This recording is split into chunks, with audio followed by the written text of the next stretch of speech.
Hello, friends. In the next session, we're going to start the training on building a chick churning device. In this session, we plan to explain how the rotation and the motor work. Basically, you can set it yourself to rotate for any number of seconds you want. I can configure it for you to be 24 seconds, 20 seconds, 10 seconds, 15 seconds, whatever you choose. You decide how many seconds your motor should run in each hour. Now, some motors are half RPM, 0.5 RPM, around 30 seconds more or less. They have a tolerance, for example, between 24 to 30 seconds, or maybe 35 seconds, so there's some tolerance in half RPM motors. Maybe your motor is 2.5 RPM. For example, let's say it needs about 10 seconds to turn on each hour. Now look, up here I leave a space and I'll write the motor end here for you. This end connects to the group and becomes the motor end. For example, I add an FM at the end. Well, the name isn't important. I'll set its value to 24 in the default state. I'll also add a comment here for you. I'll write the comment in Persian. You might see question marks, but this variable is related to the motor rotation time. Rotation, motor. This is until a certain sign. At the end, we set it here. That means if you set this to 10, your motor will rotate for 10 seconds every hour. This is completely up to you.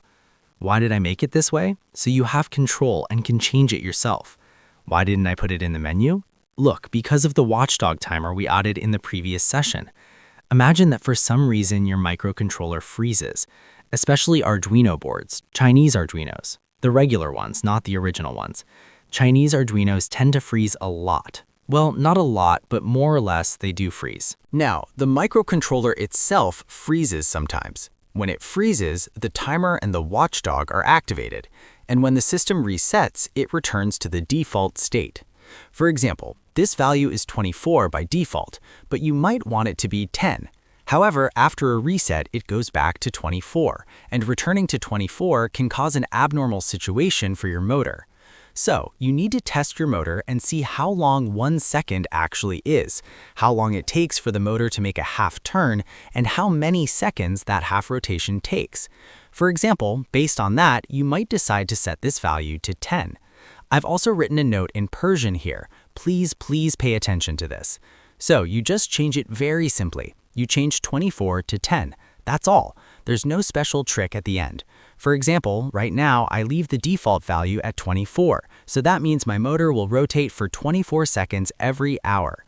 Now, if I scroll down into my loop, I can write this right at the beginning. What do I need inside the loop? I need to check when 1 hour has passed. When does 1 hour happen? When my timer values become 0. When they both become 0, this happens once every hour. It doesn't happen twice. When they reach 0 again, that will be in the next hour. So I use an if condition. This is written in Persian here. I set a condition like this. If the minute value divided by 10 equals 0, and the remainder of that division by 10 is also 0. This part is very important. Now I say, when the minute is 0, and while my second value is less than or equal to the value I defined above called motor_f, I named it motor f, then the condition is true.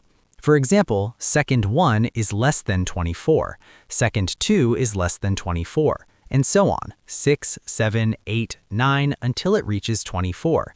Is 24 less than or equal? Yes, but when it becomes 25, the condition is violated and the code no longer runs. Now we check which pin is connected to the motor.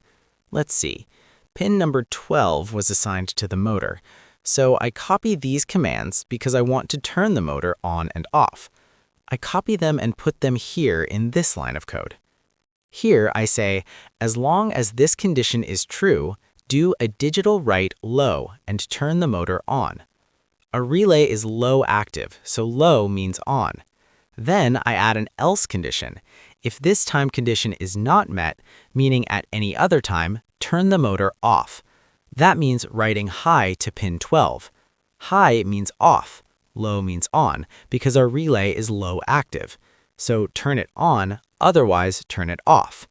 Pin 12 is correct. Yes, pin 12 was for the motor. That finishes the motor section. Now let's see where we are. Up to here, this logic is correct. What does this mean? It means if this specific time occurs, say for example it's 10:45 and 43 seconds, this is just an example. The important point is when both minute values are 0. Both of them must be 0. This is mandatory. When both are 0, the event happens once per hour. This means it happens at 10, 11, 12, 13, 14, 15, 16, and so on. It happens once every hour. The seconds part is handled simply. I didn't split it into parts. So for example, from second 0 up to when the second value is less than the motor F value defined above, which is 24. All conditions must be true at the same time. As a result, this happens once per hour and the motor rotates for exactly the number of seconds we defined above. And that's how the motor rotation works. At this point, we can say that our coding is basically finished and the motor control is done. I hope you enjoyed this training.